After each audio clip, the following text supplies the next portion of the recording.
Zbadal som, ako po ceste beha kačička s malým. Zastal som a v kanáli som videl, že sa pohybujú ďalšie malé. 6 mláďat spadlo do hlbokého kanála krytého mrežou. Ich mama sa k ním nevedela dostať a pobehovala po rušnej ceste. Všimol si ju okolo idúci vodič, ktorý neváhal zavolať hasičov.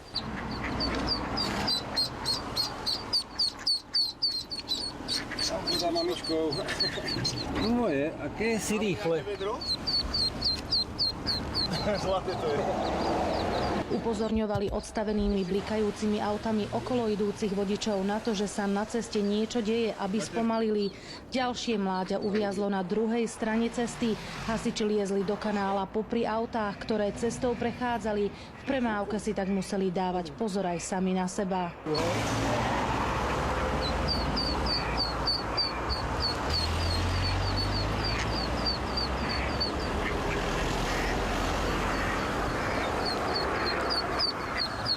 Behala určite aj s malým.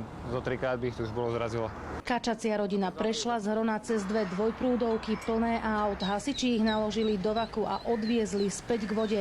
Všetky sa bezpečne vrátili tam, odkiaľ sa vybrali na výlet. Oni pôjdu za ňou.